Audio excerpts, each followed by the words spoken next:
Hello বন্ধুরা, good morning. আর চলে এসেছি আরেকটা নতুন ভিডিও নিয়ে। আশা করি তোমরা সবাই ভালো আছো আর আমরা ভালো রয়েছি। আর আজকে হলো রোববার, এখন বাজে হচ্ছে 9:30 বেজে গেছে। যাই হোক, তো সকাল সকাল রেডি হয়ে গেছি, কারণ বেরোনোর কোনো প্ল্যানিং ছিল না। বর হঠাৎ করে বলল যে আমাদের এখানে মানে শিলিগুড়ির সেবক রোডে হচ্ছে একটা দোকানে মানে সোয়াগাতে হচ্ছে ক্লাব কচুরি পাওয়া যায়। ও জানি না হঠাৎ করে কি মনে হলো ক্লাব কচুরি খেতে ইচ্ছা করছে। ও বলছে যে রেডি হও, তাড়াতাড়ি বেরোবো। আমি তো অবাক হয়ে গেলাম, কী ব্যাপার, এত সকালে তো কোনোদিনও বলে না। আর সবে মাত্র জাস্ট নাইট ডিউটি থেকে ঢুকেই বলছে যে চলো বেরোবো। আমার খুব খেতে ইচ্ছা করছে। তো যাই হোক, ও এখন বললো যখন, আর না তো করা যাবে না, তো যার জন্য এই তো রেডি হলাম। ছেলে নিচে চলে গেছে, ও খাওয়া দাওয়া করছে। তো চলো যাই, গিয়ে দেখি কি পরিস্থিতি। মনে তো হয় না পাবো। আমি তো ওকে বললাম যে দেখো 9:30 অলরেডি বেজে গেছে, এই মেন্টালিটি নিয়ে যেতে হবে যে আমরা কিছু পাবো না, কারণ ওখানে প্রচণ্ড ভিড় হয় অনেক সকাল থেকে। গিয়ে দেখি পাওয়াটা হচ্ছে পুরোপুরি লাকের উপর। যদি পেলাম, আর যদি না পেলাম, আরেকটা দোকান রয়েছে বিধান মার্কেটের ওখানে, তাহলে ওখানে যেতে হবে। তো চলো যাই, আর কি করা যাবে। অনেকটা লেট হয়ে গেল, আর একটু আগে বললে পরে তাহলে একটা কথা ছিল। চলো যাই হোক, আমরা তো চলে এসেছি ক্লাব কচুরি খেয়ে। তো যেখানে গেছিলাম খেতে সেখানে আর পাওয়া যায়নি, ওখানে এত ভিড়। তো অন্য দোকানে আমরা খেলাম। আর এই যে ছেলের জন্য নিয়ে আসলাম সন্দেশ, এটা ম্যাঙ্গো সন্দেশ। আরেকটা সন্দেশ আনা হয়েছে, তো ওটা এত বেশি পরিমাণে গোলাপ জলের গন্ধ, ছেলে খাচ্ছে না। তো যাই হোক, এটা খাচ্ছে ও, ওকে খাইয়ে দেই। টেস্টি বাবা, নাও, এই যে নাও, মুখে নাও। ও বাবা, নাও, খাবে না? নাও, একটু খাও। আচ্ছা, ওর পেট ভরা, ও ভাত খেয়েছে, থাক, পরে খাবে ও। তো আমাদের এই যে মাংস হয়ে গেছে রেডি। জানি না কেমন যে টেস্ট হয়েছে, কিন্তু যা কালার হয়েছে আমার দেখে তো একদমই পছন্দ হচ্ছে না, খুব একটা ভালো লাগছে না। কেমন যে হয়েছে কি জানি, দেখি খাওয়া দাওয়া করলে পরে বোঝা যাবে। বাইরের ওয়েদারটা হয়ে আছে একদম মেঘলা, একটু মেঘলা, কারণ বৃষ্টি পড়বে যখন তখন। একদিকে মেঘলাও আছে, একদিকে একটু পরিষ্কারও আছে, কিন্তু বোঝা যাচ্ছে না কখন কী হবে। তো যাই হোক, তোমাদেরকে তো মাংসটা দেখালাম। আমাদের মাংসটা আজকে এত বাজে হয়েছে যে বরেরও মুড অফ হয়ে গেছে। ও তো খেলোই না, ও বলছে চলো আমি আর খাবো না বাড়িতে। এখন ও জোর করে যখন যাবে ও বাইরে, বলছে আমি বাইরে খাওয়া দাওয়া করে আসবো। কি বলি বলো তো, আমি মাংসটা আজকে দেখিয়ে দিলাম ঠিকঠাকভাবে, কিন্তু এত বাজে হয়েছে, সত্যি কথা বলতে আমি নিজেই খেতে পাচ্ছি না, এতটা পরিমাণে বাজে হয়েছে, জাস্ট বলার না। তো যাই হোক, বড় না হলে আবার রাগারাগি করবে। তো এমনিতেও মুড অফ হয়ে আছে। এমনিতে রোববার, একটু ওই দিনকে রোববারই হচ্ছে ভালো মন্দ খাওয়া দাওয়া হয়, তো আজকে আবার এরকম রান্নাবান্না হয়েছে, ওর মাথা গরম হয়ে গেছে। তো যাই হোক, ওই জন্য যাচ্ছি এখন, আপাতত বাইরে যাচ্ছি। তো ছেলেকে তো খাইয়ে দিয়েছি। আর এই যে এখানে হচ্ছে সব মূর্তির যে পেছনের সজ্জার ওগুলো কাজগুলো হচ্ছে, এখনও পুরোপুরি কমপ্লিট হয়নি, এখনও অনেক কাজ বাকি। তো ছেলে আবার গেছে এই যে কাকিমাদের বাড়িতে, পাশের বাড়ি কাকিমাদের বাড়িতে খাওয়া দাওয়া করে ওখানে গেল। তো চলো ও আসুক, তারপরে তখন আমরা বেরোই। তো আমরা আসলাম হচ্ছে আজকে এপারে বাংলাতে দুপুরের লাঞ্চ করার জন্য। তো চলো যাই ভিতরে, কেমন অ্যাম্বিয়েন্স। আর এর আগেও আমি খাওয়া দাওয়া করেছি, তো এই আউটলেটটাতে আমি আসিনি। আমি হচ্ছে মাল্লাগুড়িতে যে আউটলেটটা রয়েছে সেখানে গেছিলাম। তো চলো যাই ভেতরে, গিয়ে কেমন খাওয়া দাওয়া সেগুলো দেখি। ভিতরে আমরা চলে এসেছি, তো এখন একটু ওয়েট করছি কখন খাবার দাবার দেবে। তো একটু সময় লাগে, যেহেতু সমস্ত কিছু ফ্রেশ এখানে, তো যার জন্য একটুখানি সময় লাগে। এই মোবাইল দেখেই টাইম পাস করছে।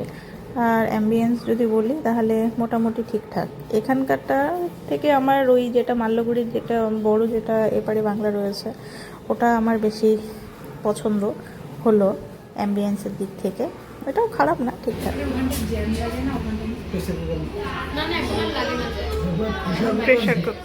প্রেশার কুকার শুদ্ধ।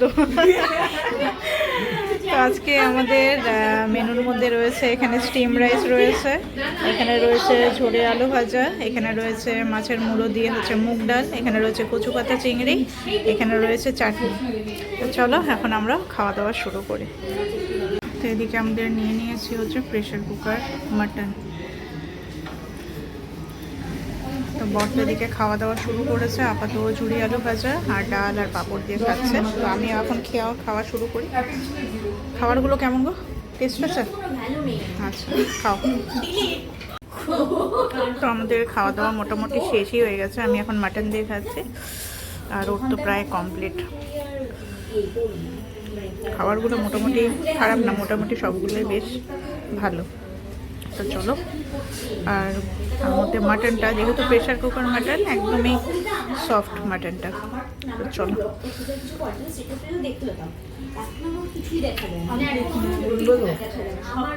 খুব ভালো, টেস্টি। দুপুরে খাওয়া দাওয়া করে চুল কাটিং করে আমরা এখন চলে এসেছি শপিং করতে দিদি আর জামাইবাবুর সাথে। তো এখন একটু বসে আছি আর একটুখানি খাওয়া দাওয়া করব। এখানে বার্গার কিংয়ে এসেছি। তো আমাদের চলে এসছে, না করো, খাও খাও খুলো, চলে এসছে আমাদের বার্গার। তো চলো খাওয়া শুরু করি। কর কর কর র্যাপ ফুল,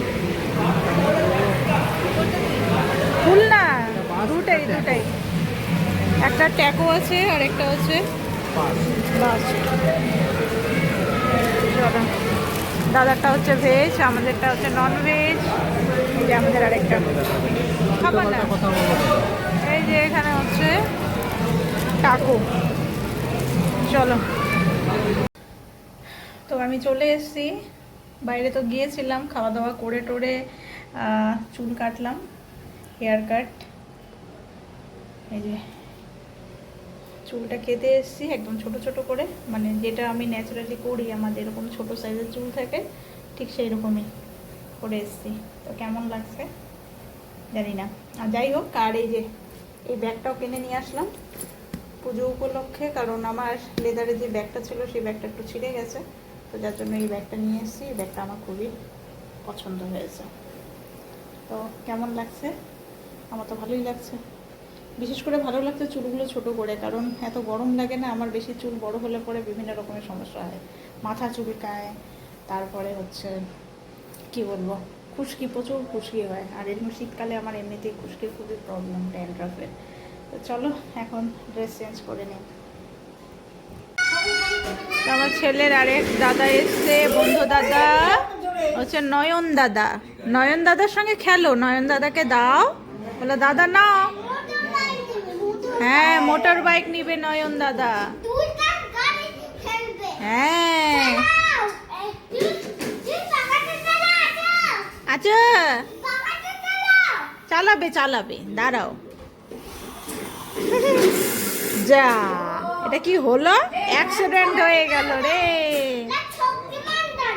হ্যাঁ, শক্তিমান গাড়ি। আর তুমি কি শক্তিমান? তুমি কি শক্তিমান? ওরে বাবা, স্পাইডারম্যান হয়ে যাচ্ছে তো। ও বাবা, নয়ন দাদা ভয় পেয়ে যাবে একদম, জানো। দাদা গুলি মারছে রে।